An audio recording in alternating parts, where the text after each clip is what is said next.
तो चलिए आज हम बात करते हैं अगले टॉपिक पे। तो नेक्स्ट डालो हेडिंग प्रतिरोध। थोड़ा सा फिजिक्स का पोर्शन लेंगे, प्रतिरोध तथा चालकता। ठीक है, तो प्रतिरोध तथा चालकता की बात करते हैं। तो जैसा कि आप फिजिक्स में भी इसको पढ़ चुके हो कि प्रतिरोध क्या होता है, चालकता क्या होती है। तो प्रतिरोध को किससे रिप्रेजेंट करते हैं हम लोग? आर से रिप्रेजेंट करते हैं और चालकता को हम लोग सी से रिप्रेजेंट करते हैं। देखिए, अगर हम बात करते हैं तो दो प्रकार के चालकताएं हम देखते हैं या दो प्रकार की चीजें देखते हैं। फिजिक्स में हम लोग देखते हैं तो फिजिक्स में हम लोग क्या पढ़ते हैं? फिजिक्स में हम लोग लोहे की रॉड या रॉड की बात करते हैं, है कि नहीं है? तो वहां पर हम देखते हैं किस प्रकार से चालकता होती है। और केमिस्ट्री में क्या होता है? केमिस्ट्री में जो चालकता देखी जाती है वो विलियन में देखी जाती है। याद आ रहा है कि नहीं आ रहा है? अगर हम रॉड की बात करते हैं तो वहां पर जो चालकता प्रदर्शित करते हो किसके द्वारा होती है? इलेक्ट्रॉन के गमन के द्वारा होती है। इलेक्ट्रॉन ट्रांसफर होते हैं इधर से उधर, उसके द्वारा होती है कि नहीं है? और विलियन में हम चालकता की बात करते हैं तो विलियन में चालकता होती है आयन के द्वारा। तो इलेक्ट्रोलाइटिक कंडक्टेंस पढ़ा होगा आपने, और एक मेटेलिक कंडक्टेंस पढ़ा होगा। धात्विक चालकता और विलियन की चालकता। तो धात्विक चालकता कहाँ पढ़ते हैं? फिजिक्स में पढ़ते हैं। और वो किस पर निर्भर करती है? इलेक्ट्रॉन के लिए, इलेक्ट्रॉन का गमन होता है उस पर निर्भर करती है, इलेक्ट्रॉन चलते हैं उस पर निर्भर करती है। जबकि यहाँ पर क्या करते हैं? विलियन की चालकता की बात करते हैं। तो विलियन की चालकता के बारे में बात करेंगे यहाँ पर। तो फॉर्मूले लेकिन वही है, जैसा वहां फॉर्मूले है वैसे यहाँ फॉर्मूले। तो फॉर्मूले की बात करते हैं तो एक बात मुझे बताओ, सबसे पहले आप प्रतिरोध को जानते हो, है ना? फॉर्मूला क्या होता है बताओ मुझे? R is directly proportional to L upon A. पहले फॉर्मूले को देख लेते हैं। आर क्या होता है? प्रतिरोध होता है कि नहीं होता है? प्रतिरोध होता है। समानुपाती क्या होता है? L upon A. L upon ए को हम लोग क्या बोलते हैं? सेल स्थिरांक। इसको क्या बोलते हैं हम लोग? सेल स्थिरांक। याद आया? वहां भी पढ़ा होगा, यहाँ भी पढ़ा होगा। वहां क्या होता था? वहां रॉड लेते थे, ठीक है? यहाँ पर रॉड लेते थे। रॉड में क्या लेते थे? लेंथ लेते थे, याद आ रहा होगा? ये लेंथ लेते थे। और क्या ले लेते हैं वहां पर? इसका क्षेत्रफल, एरिया लेते थे, ठीक है? ये कहाँ पढ़ते हैं? फिजिक्स में पढ़ते हैं।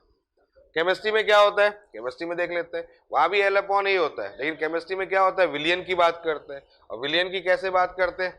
विलियन की कैसे बात करते हैं कि वहां पर हम लोग क्या करते हैं? इलेक्ट्रोड लेते हैं। अब इलेक्ट्रोड जो लेते हैं वो बेसिकली इलेक्ट्रोड में हम लोग क्या लेते हैं? प्लेटें लेते हैं। एक प्लेट ये लगा दी और एक प्लेट ये लगा दी।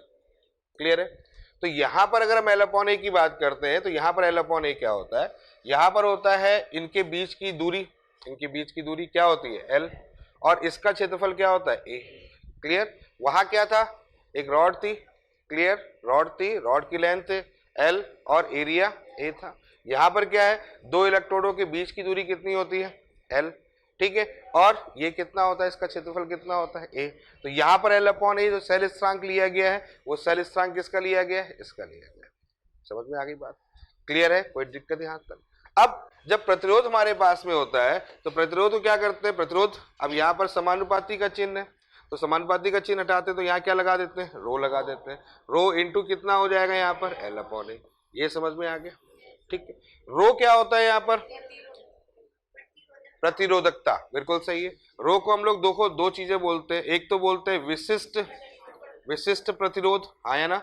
इसको बोलते, फॉर्मूले हैं इस जगह पर, फॉर्मूले हम लोग को पढ़ने होंगे। इसको बोलते हैं विशिष्ट प्रतिरोध, या इसको क्या बोलते हैं? प्रतिरोधकता। प्रतिरोधकता।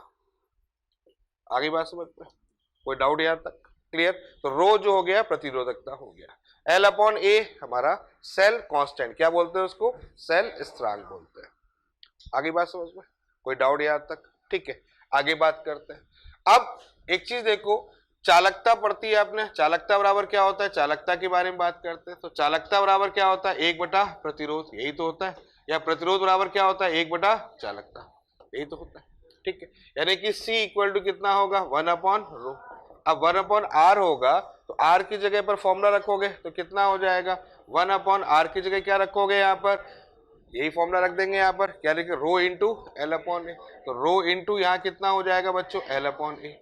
और सॉल्व करोगे तो यहाँ कितना होगा? 1/रो। यहाँ हो जाएगा ए बाई क्या हो जाएगा? एल। ये क्या हो जाएगा? सी। तो एक और फॉर्मूला तैयार हो गया आपके लिए, यानी कि C इक्वल टू कितना हो गया? 1/रो इंटू ए बाई एल। कोई डाउट यहाँ तक?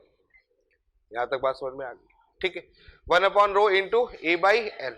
अब यहाँ पर रो को हटाना है, यानी 1/रो को हटाना है, तो 1/रो इक्वल टू कितना होता है, कप्पा, इसको बोलते हैं कप्पा, के A P P A, kappa, है ना।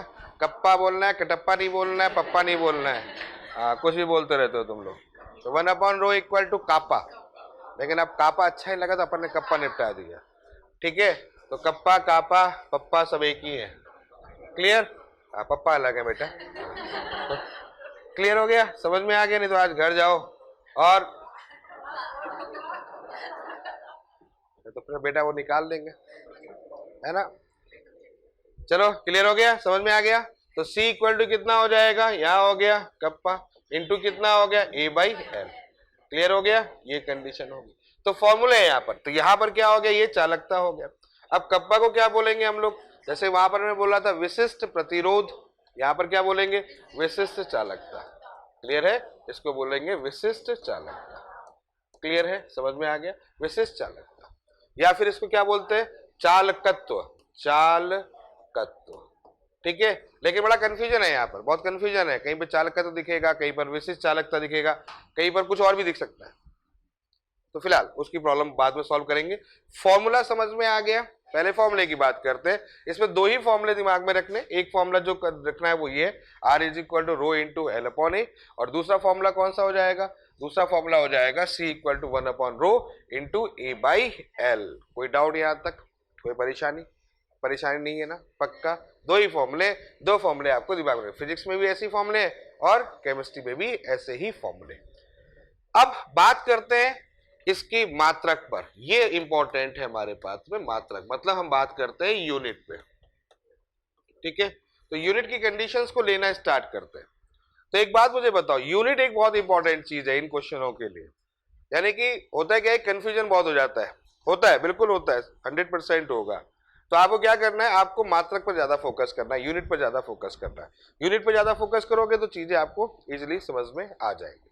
जैसे सबसे पहले हम बात करते हैं आर की बात करते हैं। आर क्या होता है, प्रतिरोध, प्रतिरोध की यूनिट क्या होती है, ओम, पक्का, क्लियर है, ये तुम्हें पता ही है। ओम का साइन भी होता है, जानते होगे आप लोग, है ना। कैसा साइन होता है, यूं करके होता है। तो आप इसको लिखना चाहो लिखो, नहीं तो कोई इशू नहीं है। अब आर की यूनिट हो गई ओम, तो सी क्या होता है, 1/r, 1/r, सी क्या होता है 1/r, और 1/r होगा तो क्या हो जाएगा, यहाँ पर ओम इनवर्स हो जाएगा। ये बात समझ में है। अच्छा, ओम इनवर्स भी होता है, कहीं कहीं पर इसको म्यो बोलते हैं, MHO भी बोल देते हैं। उल्टा कर दो वर्ड, OHM, क्या बोल दो, MHO, अरे म्यो, है ना। और कहीं कहीं पर इसको म्यो भी बोलते हैं, और कहीं पर इसको साइमन भी बोलते हैं, है ना। एस को हम लोग क्या बोलते हैं, साइमन, तो साइमन ही बोलते हैं। ये समझ में आ गया, यहाँ तक कोई डाउट, कोई परेशानी नहीं है, वेरी गुड। अब फॉर्मूले की तरफ चलते हैं। यहाँ पर क्या है, R is equal to rho into L upon A, यही फॉर्मूला लेते हैं। तो आर इज इक्वल टू यहाँ पर कितना होगा, rho into L upon A, L A सब कुछ यहाँ पता है। अब हम रो की यूनिट की बात कर ले कि भाई रो का मात्रक क्या होगा। तो सोचो, आर का क्या हो रहा है बेटा, ओम हो रहा है, क्लियर है। रो का मुझे निकालना है, लेंथ किस में होती है, फिजिक्स में मीटर में, या अपनी यहाँ सेंटीमीटर में, तो सेंटीमीटर ले लेना, क्लियर है, सेंटीमीटर। तो यहाँ कितना हो गया, सेंटीमीटर, यहाँ कितना हो गया, सेंटीमीटर स्क्वायर, ये कैंसिल आउट हो जाएगा, क्लियर है। बहुत सिंपल चीज है, कोई बहुत टफ चीज नहीं है, डबल इसको सीखते हैं, ठीक है। तो यहाँ पर अब क्या हो जाएगा, यहाँ पर रो बराबर कितना हो जाएगा, रो इक्वल टू 1 सेंटीमीटर नीचे, ये रो इधर आ गया, ये इधर आ गया, या इसको इधर कर दो, तो क्या हो जाएगा, यहाँ पर ओम हो गया और सेंटीमीटर हो गया। बोलो समझ में आ गया, रो समझ में आ गया। तो रो इक्वल टू कितना हो जाएगा, ओम और सेंटीमीटर, यहां तक समझ में आ गया, ठीक है। अब कप्पा की बात करते हैं, कप्पा इक्वल टू कितना हो गया, 1/रो, यानी कि यहाँ कितना होगा, 1/रो, 1/ओम, यहाँ सेंटीमीटर, इसको ऊपर ले जाओ तो क्या हो जाएगा बच्चों, यहाँ पर ओम इनवर्स सेंटीमीटर इनवर्स हो जाएगा, ओम इनवर्स सेंटीमीटर इनवर्स। यहाँ तक किसी को कोई डाउट, कोई परेशानी नहीं है, ठीक है। अब ओम इनवर्स सेंटीमीटर इनवर्स है, तो ओम को हम लोग क्या बोल सकते हैं, म्यो सेंटीमीटर इनवर्स, ये भी मान लिया जाएगा। और क्या बोल सकते हैं, साइमन सेंटीमीटर। तो मैं यही कहूंगा कि चाहे किसी की भी बात करें, शब्द कुछ भी लिखा हो, उससे तुम्हें कोई लेना देना नहीं है, हो सकता है कुछ ऐसा शब्द आ जाए जो आपने कभी पढ़ा नहीं हो, या हो सकता है कि ऐसा शब्द यूज कर दे जो बड़ा कंफ्यूजन वाला है, तो उसका कंफ्यूजन एक ही जगह पर खत्म हो सकता है, वो है मात्रक, यूनिट। समझ में आया कि नहीं? यूनिट पे ध्यान रखना, कप्पा की यूनिट क्या होती है, रो की यूनिट क्या होती है, आर की यूनिट क्या होती है, सी की यूनिट क्या होती है, और एल अपॉन ए को तो पता ही है, दुनिया जानती है एल अपॉन ए। एल का मतलब लेंथ, ए का मतलब एरिया। लेंथ जो होगा सेंटीमीटर में होगा और एरिया किस में होगा, सेंटीमीटर स्क्वायर में होगा, उसको काट लेना। आ रही है बात समझ में? क्लियर हो गया? कोई डाउट यहाँ तक? परेशानी नहीं है ना? चलो ठीक, नोट करो फिर आगे बताता हूँ।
सॉल्व करिए।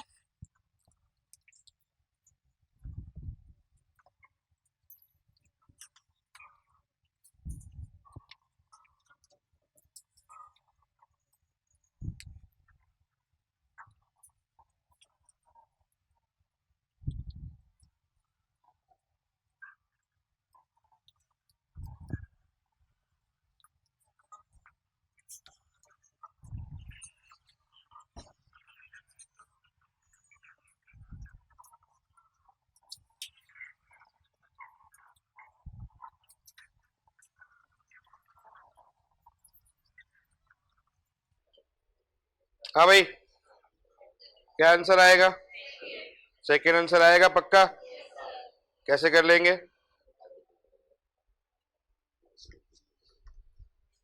तो सॉल्व कर दिया इस क्वेश्चन को। देखते हैं इस क्वेश्चन में क्या लिखा हुआ है। देखिए इस क्वेश्चन के अंदर आपके पास में क्या है उसको देख लेते हैं। 0.1 n KCl विलियन का विशिष्ट चालकत्व, देखो विशिष्ट चालकत्व लिखा है, हम यूनिट की तरफ चले जाते हैं। ठीक है, तो क्या हो गया, कप्पा का मान हो गया ना ये, ओम इनवर्स सेंटीमीटर कितना होगा, 0.012 कप्पा हो गया। आर की वैल्यू कितनी हो जाएगी, आर की वैल्यू हो जाएगी 55। तो क्या निकालना है, एल अपॉन ए निकालना है। सिंपल सी बात है। तो फॉर्मूला लगाना है अपने को, क्या फॉर्मूला लगाना है, आर इज इक्वल टू क्या था, रो इंटू एल अपॉन ए, यही तो था। क्लियर है बच्चों? अब रो की जगह क्या आ जाएगा, 1 अपॉन कप्पा, तो 1 अपॉन कप्पा इंटू कितना हो जाएगा, एल बाई ए। ये समझ में आ गया? तो हमें एल बाई ए निकालना है, तो l by a equal to क्या होगा, आर इंटू कप्पा। समझ में आ गया? आर की वैल्यू कितनी हो गई 55 और कप्पा की वैल्यू कितनी हो जाएगी 0.012। क्लियर है? सॉल्व करोगे तो कितना आ जाएगा 0.66। यही आ रहा होगा आंसर, सेकेंड ऑप्शन। सिंपल सा क्वेश्चन था, कहीं कोई डाउट नहीं है। तो करना क्या है अपने को, सीधी सी बात है, अपने को यहाँ पर करना क्या था, अपने को यहाँ पर इस जगह पर फॉर्मूला लगाना था।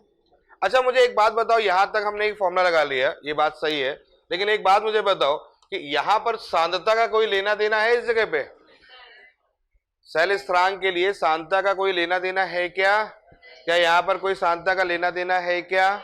यानी कि इसका मतलब है कि सेल स्थिरांक इस बात पर निर्भर नहीं करता कि वहां पर क्या डाला गया और क्या नहीं डाला गया, मतलब उसकी सांद्रता क्या है। तो हम यहाँ पर लिख सकते हैं एल अपॉन ए जो होता है वह सांद्रता पर निर्भर नहीं करता, सांद्रता पर निर्भर नहीं करता। समझ में आ गया? नहीं करता है, इस बात को ध्यान रखिएगा। मतलब सांद्रता कुछ भी ले सकते हो।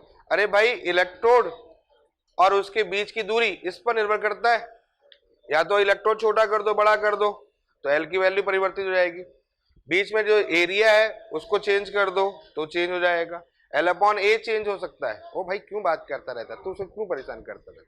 कान खराब हो गया उसका, एक पता तुझे, कल इसके पिताजी का फोन आया था। हाँ, कि उसको एक कान से सुनाई देता है। कुछ शांति से बैठ के पढ़ाई कर, ठीक है, क्यों फालतू में नुकसान कर देगा उसका। कल की डेट में जाएगा, डॉक्टर बन गया, तो पता लगा इधर से कोई दूसरी बीमारी सुनाई दे रही है, इधर से कोई दूसरी बीमारी सुनाई दे रही है, कंफ्यूज हो गया। उसने कहा लेफ्ट हैंड का हाथ में प्रॉब्लम है, इसने कहा राइट हैंड का प्रॉब्लम है, पता लगा हो गया कल्याण। इलाज किसी और का करना था, हो किसी और का गया, समझ गया। ध्यान दे, तो L/A क्लियर है। L/A सांता पर निर्भर नहीं करता, यानी सेल स्थिरांक कभी भी सांता पर निर्भर नहीं करता। कुछ भी डाल सकते हो, किस पर निर्भर करता है, उसके डिस्टेंस पर। अच्छा, इलेक्ट्रोड की प्रकृति पर निर्भर करता है क्या, हम निकेल ले लें या प्लेटिनम ले लें या कुछ और ले लें, क्या उस पर निर्भर करता है क्या, इलेक्ट्रोड की प्रकृति पर निर्भर करता है, उस पर निर्भर नहीं करता, ठीक है। बाकी और करेंगे, ये निर्भर नहीं करेगा, ठीक है बच्चों, क्लियर हो गया, यहां तक बात समझ में आ गई। चलो कुछ थ्योरी के पोर्शन ले लेते हैं। तो नेक्स्ट डालो चालकता को प्रभावित करने वाले कारक, चालकता को प्रभावित करने वाले कारक।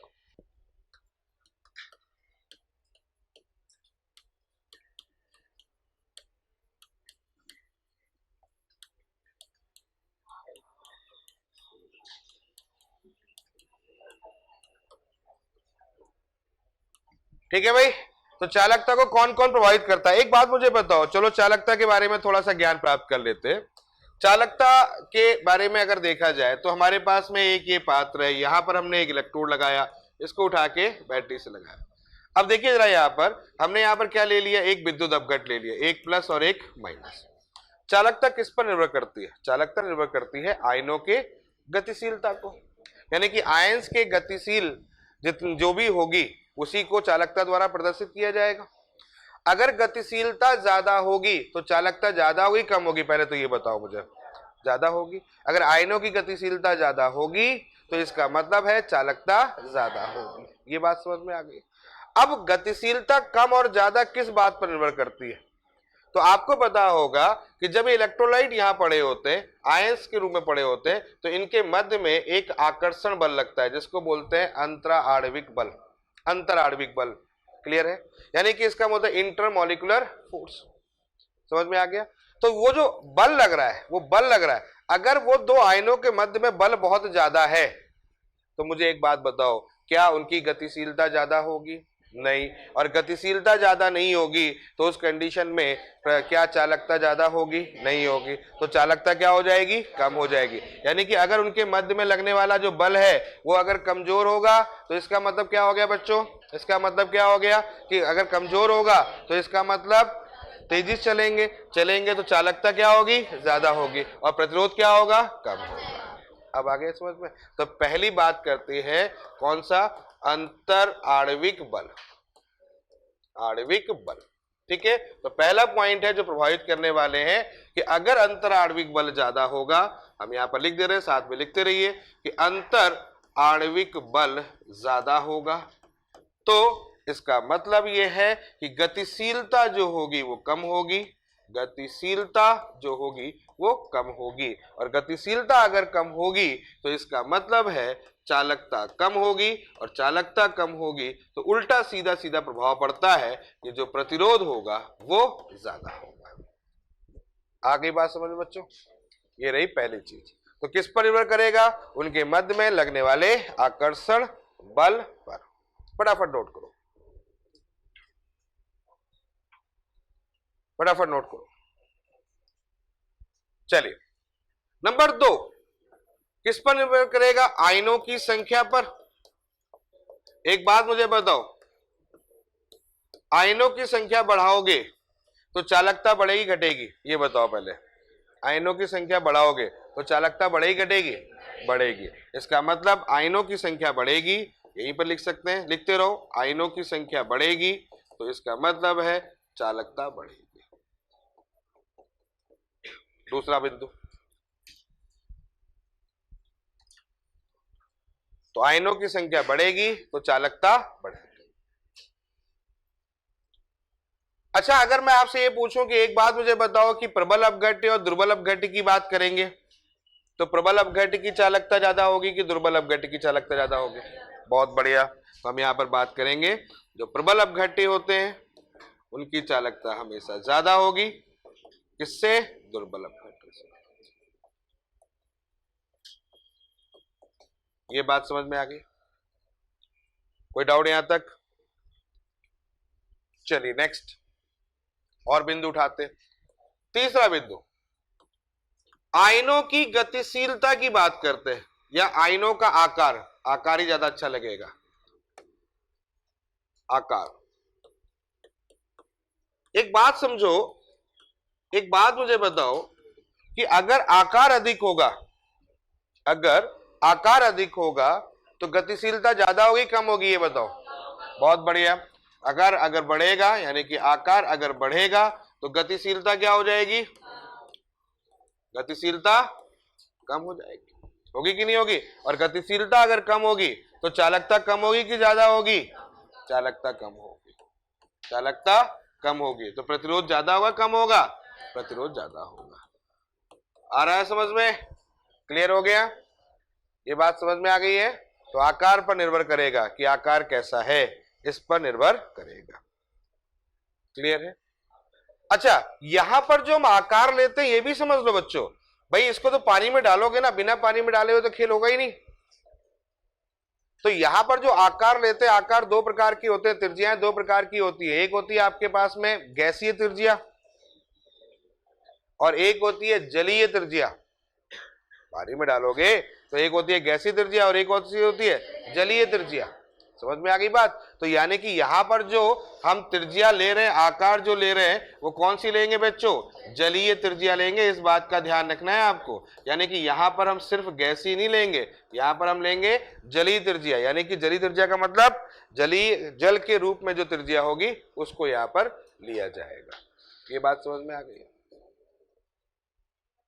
ठीक है, क्लियर? चलो अगला पॉइंट।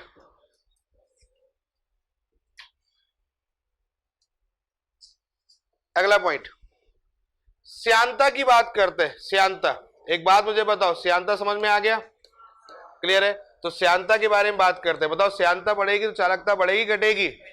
घटेगी। बहुत बढ़िया। तो नेक्स्ट इज श्यानता। तो श्यानता बढ़ेगी तो चालकता घटेगी, और चालकता घटेगी तो मुझे एक बात बताओ क्या होगा? प्रतिरोध बढ़ेगा घटेगा? प्रतिरोध बढ़ेगा। बहुत बढ़िया। फिजिक्स में पढ़ा होगा आप लोगों ने, ठीक है? तो सिंपल सी चीज है। ठीक है, क्लियर हो गया? कोई डाउट? नेक्स्ट अगला पॉइंट, सांद्रता की भी बात कर लेते हैं। एक बात मुझे बताओ, सांद्रता का क्या हाल होगा ये बताओ मुझे। विलयन की सांद्रता बढ़ा रहा हूं भाई सब, विलयन की सांद्रता बढ़ा रहा हूं। एक बात मुझे बताओ, विलयन की सांद्रता बढ़ा रहा हूं तो बताओ क्या होगा? मोमेंट ज्यादा होगा कम होगा? कम हो जाएगा। सांद्रता बढ़ेगी तो इसका मतलब जो आयंस है वो क्या होंगे? एक दूसरे के नजदीक आएंगे, पास में आएंगे, तो आकर्षण बल ज्यादा लगेगा, और आकर्षण बल अगर ज्यादा लगेगा तो चालकता कम हो जाएगी। इसका मतलब है कि सांद्रता अगर बढ़ाते हैं, सांद्रता अगर बढ़ाते हैं तो चालकता कम होगी। ये बात भी समझ में आ गई? छोटे छोटे पॉइंट्स फटाफट नोट कर लो। क्लियर?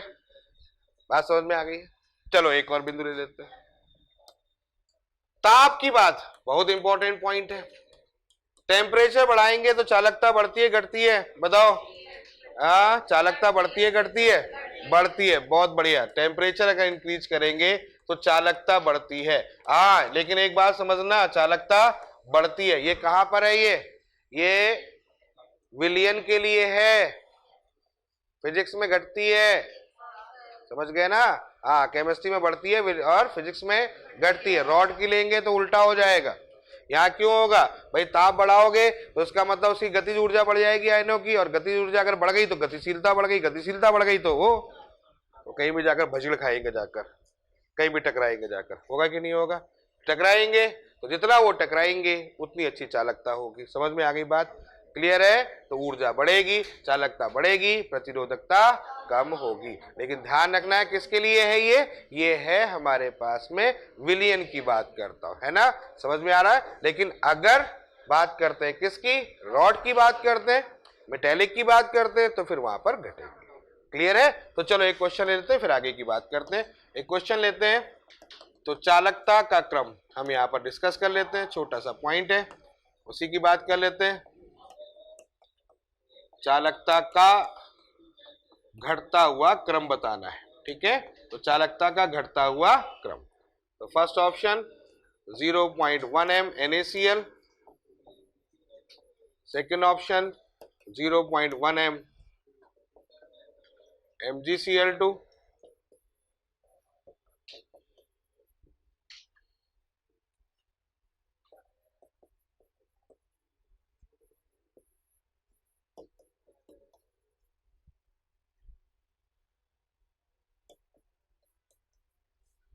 ठीक है भाई। तो ये पहला क्वेश्चन है, हो जाएगा।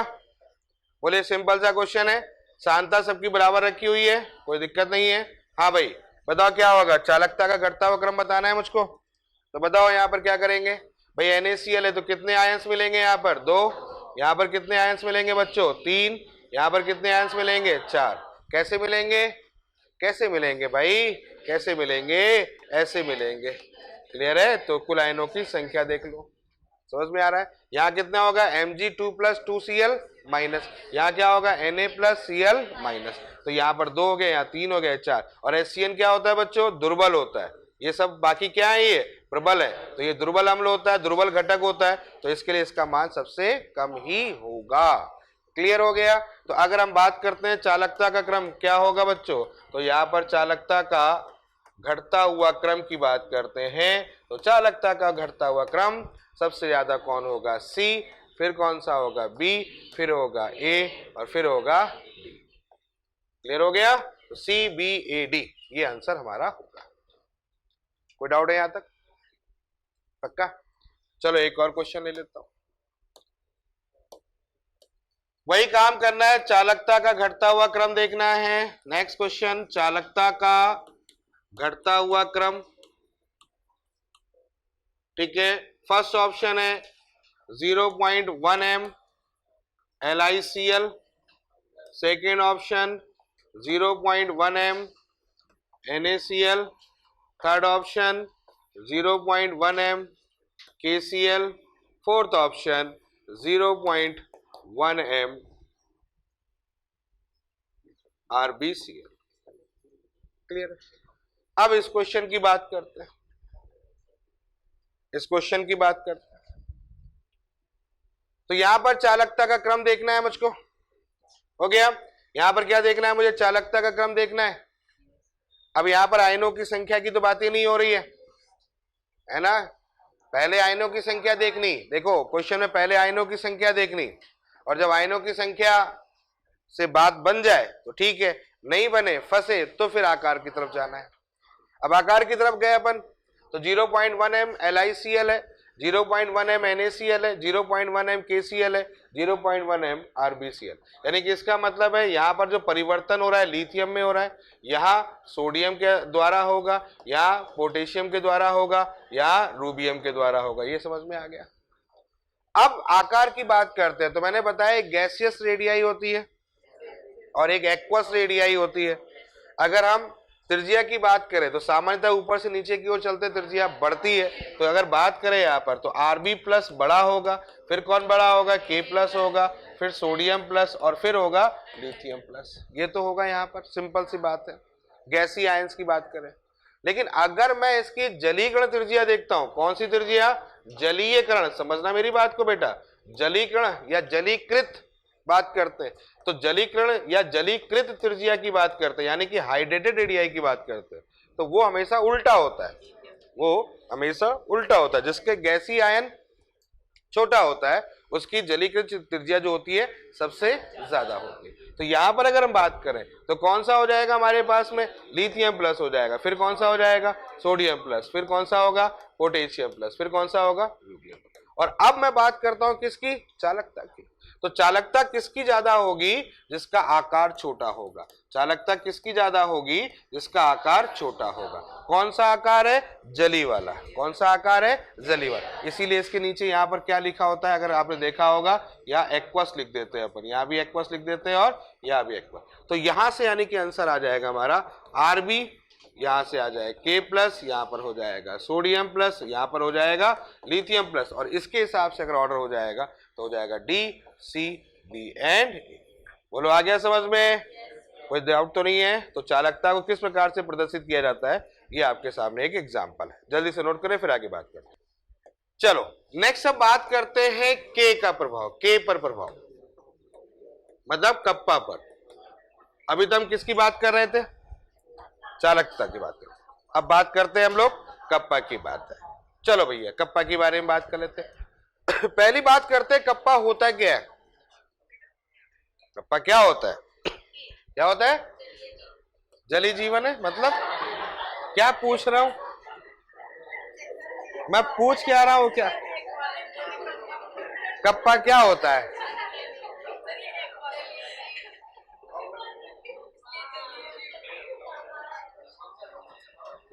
वो पता नहीं कहा, वो कौन से दुनिया में अभी निकली नहीं है वहां से, हैं?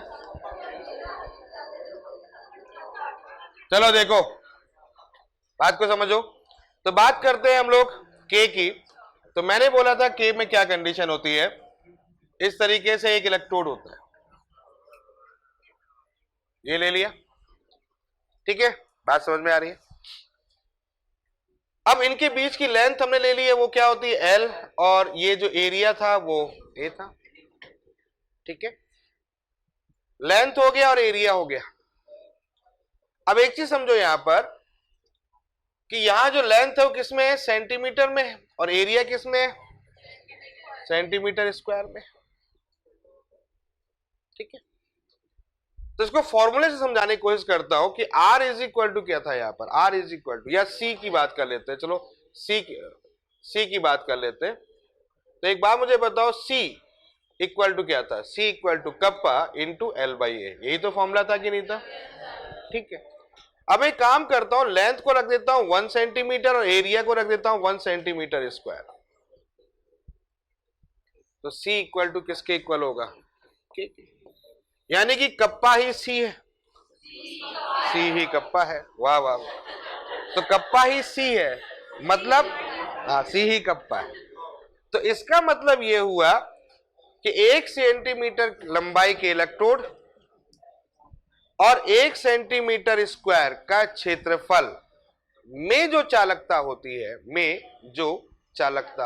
है, वो उसकी विशिष्ट चालकता कहलाती है। समझ में आ गया? तो कहने का मतलब यह है कि अगर आपसे पूछा जाए कप्पा क्या होता है, तो घर है आपका, घर में एक इंसान है जो कि इस एरिया में रहता है, और जिसमें जो चलता है, जो उसमें इसकी चलता है, उसको हम लोग पप्पा कहते हैं। तो पप्पा ही कप्पा है और कप्पा ही पप्पा है। समझ में आया? मतलब जिसकी चलती है भैया वही है। आ गया समझ में? हाँ समझ गए, अब फील आ गया होगा। हाँ याद आ गई घर की परिस्थितियां तुरंत ही कि हाँ सर सही कह रहे हैं।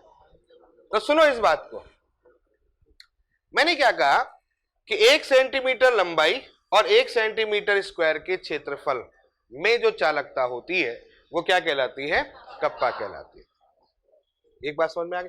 इसको मैं ऐसे भी तो बोल सकता हूं, इसको मैं एक्स नहीं बोलता, 1 सेंटीमीटर क्यूब आयतन, ये भी तो बोल सकता हूं। अरे हाँ है ना, दोनों गुणा कर दो तो क्या बोलोगे? 1 सेंटीमीटर क्यूब आयतन में चालकता ही क्या कहलाती है? में चालकता क्या कहलाती है? कप्पा कहलाती है, विशिष्ट चालकता कहलाती है। ये समझ में आया कि नहीं आया? अरे क्लियर हुआ कि नहीं हुआ? दूसरे शब्दों में अगर मैं बात करूं चालकता किसके द्वारा होती है, अगर चालकता की बात करते हैं तो किसके द्वारा होती है? आयनों की संख्या के द्वारा होती है। चालकता किसके द्वारा होती है? चालकता किसके द्वारा होती है? आयनों की संख्या। आयनों की संख्या ज्यादा होगी तो चालकता। क्लियर हो गया? तो आयनों की संख्या पर निर्भर करती है। तो हम ये भी कह सकते हैं, क्या कह सकते हैं, वही बात मैं आपको बता रहा हूं।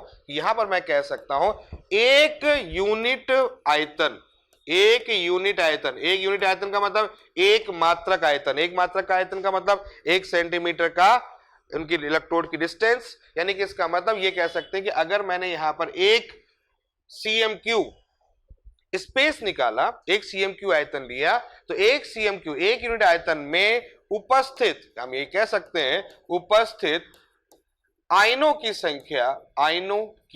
संख्या चालकता कहलाती है, विशिष्ट चालकता कहलाती है। ये बात समझ में आ गई कि नहीं आ गई? विशिष्ट चालकता कहलाती है। यानी कि इसका मतलब है विशिष्ट चालकता इस बात पर निर्भर करता है कि भाई साहब अगर 1 सेंटीमीटर क्यूब आयतन जो लिया जाए उसमें कितने आयन हैं, क्योंकि वही तो चालकता को प्रदर्शित करेंगे, और वही चालकता क्या कहलाती है, विशिष्ट चालकता कहलाती है। ये बात समझ में आ रही है कि नहीं? यहां तक कोई डाउट?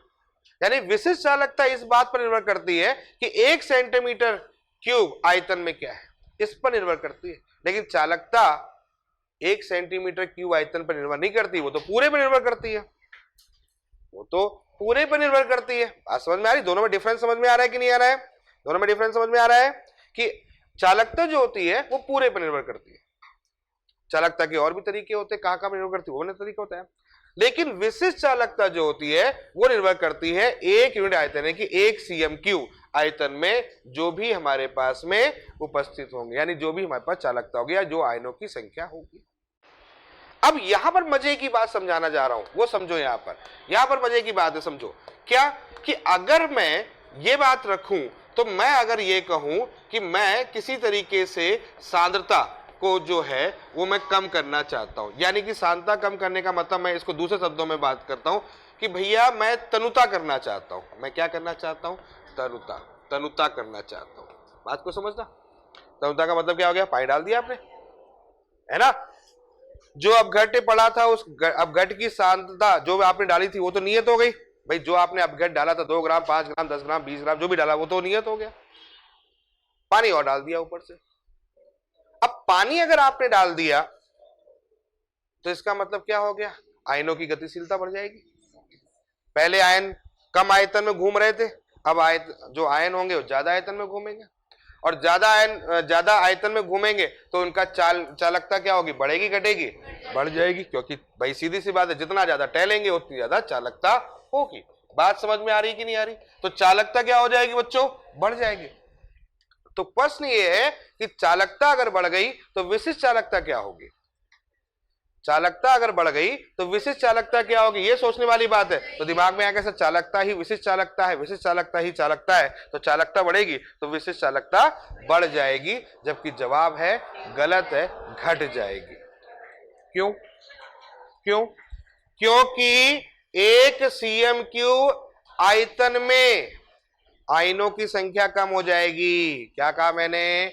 1 cm³ आयतन में आयनों की संख्या कम हो जाए। अरे पहले कम आयतन था, आयंस ज्यादा थे उस जगह पर, तो चालकता ज्यादा थी, हाँ या ना? अब हमने आयतन बढ़ा दिया इतना, आयन तो है उतने, घूम रहे हैं ज्यादा, तो जब ज्यादा घूमेंगे चालकता तो बढ़ेगी, लेकिन उस 1 cm³ आयतन में आयनों की संख्या क्या हो जाएगी? कम हो जाएगी। है ना मजे की बात? यही बात समझ आनी थी। तो तनुता बढ़ेगा, चालकता बढ़ेगी, लेकिन 1 cm³ में कहां पर? आयनों की संख्या, मैं लिख दे रहा हूं, आयनों की संख्या एक मात्रक आयतन या 1 cm³ में घटेगी। आयनों की संख्या 1 cm³ में घटेगी, तो इसलिए कप्पा का मान घटेगा। इस बात को दिमाग में बैठाना है। समझ गए बात को कि भैया तनुता अगर बढ़ेगी तो चालकता बढ़ेगी, आयनों की संख्या 1 cm³ में घटेगी, अतः कप्पा घटेगा। तो जरूरी नहीं है बेटा कि चालकता बढ़ेगी तो विशिष्ट चालकता बढ़ेगी, जरूरी नहीं है कि चालकता अगर बढ़ेगी तो विशिष्ट चालकता बढ़ेगी। क्लियर है? बात समझ में आ रही है ना? इंपॉर्टेंट पॉइंट, इस बात को ध्यान रखना है। चलो दूसरी बात, एक बात मुझे बताओ, अगर आयनों की संख्या बढ़ रही है, आप मुझे बताओ आयनों की संख्या, अगर मैं आयनों की संख्या बढ़ा रहा हूं तो क्या हो जाएगा? सीधी सी बात है, चालकता बढ़ेगी घटेगी? चालकता बढ़ेगी, और चालकता बढ़ेगी तो कप्पा का मान बढ़ेगा घटेगा? कप्पा का मान बढ़ेगा। अरे ये तो बढ़ेगा ना यार, आयनों की संख्या बढ़ेगी तो इसका मतलब क्या हो गया? सीधी सी बात है, बढ़ेगा।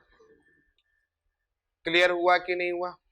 और आयनों की संख्या बढ़ने का मतलब क्या हो गया कि हमें जो विलेय या अपघट्य डाला होगा उसकी प्रकृति पर निर्भर करेगा। यही तो मैं कह सकता हूं भाई, आयनों की संख्या बढ़ी यानी NaCl डाला, फिर MgCl2 डाला, फिर AlCl3 डाला, आपने बदल दिया। किसको बदल दिया? अपघट्य को बदल दिया। तो आयनों की संख्या बदल जाएगी, और आयनों की संख्या बदलेगी तो K का मान भी बदलेगा। तो हम यहां पर ये कह सकते हैं कि आयनों की संख्या का मतलब ये होगा कि अपघट्य, क्या मैंने बोला, अपघट्य की प्रकृति पर भी निर्भर करेगा। तो दो चीजों पर निर्भर करता है सामान्यतः। वही बात कहने जा रहा था आपसे कि ये बात दिमाग में रखना कि K जो होता है वो दो चीजों पर निर्भर करता है। कौन सा? एक तो विलयन की सांद्रता, तनुता का मतलब सांद्रता हो गया।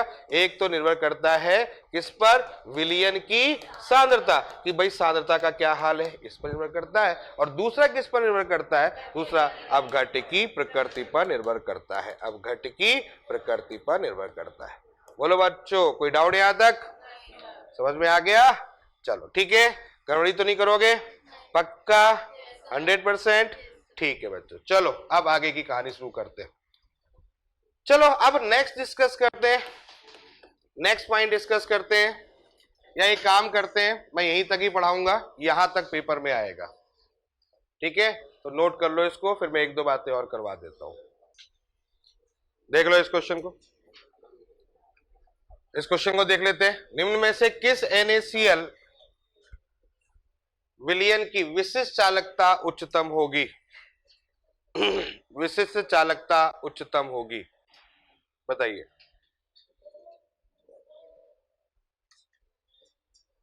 किस NaCl के विलयन की विशिष्ट चालकता उच्चतम होगी? अभी पढ़ाया थोड़ी देर पहले, क्या पढ़ाया मैंने? जिसमें आयनों की संख्या ज्यादा होगी सांद्रता ज्यादा होगी। या सांद्रता में परिवर्तन हो रहा है कि नहीं हो रहा है? यहाँ पर NaCl तो NaCl ही है, सांद्रता में परिवर्तन हो रहा है कि नहीं हो रहा है? तो सांद्रता में परिवर्तन हो रहा है, तो इसका मतलब किसका होगा? इसका होगा। आगे बात समझ में? कोई डाउट यहां तक? अच्छा, इसी में अगर मैं क्वेश्चन, एक मिनट समझ लो फिर, इसी में क्वेश्चन चेंज कर लेता। इसमें ये कहता है कि 0.1 m, यहां पर मैं ले लेता LiCl, यहां पर ले लेता, या NaCl, सॉरी यहां पर लेता मैं NaCl, ठीक है, यहां NaCl लेता, यहां 0.1 m MgCl2 ले लेता, और यहां पर ले लेता 0.1 m AlCl3। अब बताओ, अब बताओ, अब कौन सा ऑप्शन होता? थर्ड हो जाता। होता कि नहीं होता? कोई डाउट यहां तक? कोई परेशानी नहीं है? क्लियर? कब परिवर्तन होगा? जब हमारे पास में तनुता जो होगी वो ज्यादा, तनुता ज्यादा होगी, आयनों की संख्या कम होगी, तब वो कंडीशन होगी। कर लोगे इस क्वेश्चन को? नोट करो।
हो जाएगा भाई क्वेश्चन? सिंपल सा क्वेश्चन है, कैसे करेंगे क्वेश्चन को सॉल्व? क्या दिया हुआ है? प्रतिरोध दे रखा है, R दे रखा है 300, और क्या दे रखा है? चालकता।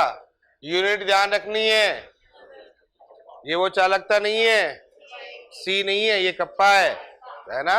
हाँ, मैंने यही तो बोला 0.013। तो क्या करेंगे? R is equal to 1 upon kappa into L upon A. तो L अपॉन ए लेना है, तो L upon A equal to कितना हो जाएगा? R into kappa. तो R की वैल्यू कितनी हो गई बच्चों? 300। कप्पा की वैल्यू कितनी हो गई? 0.013। सॉल्व करो कितना आ जाएगा? सही आ रहा है? 3.9। फर्स्ट ऑप्शन क्लियर है? चलो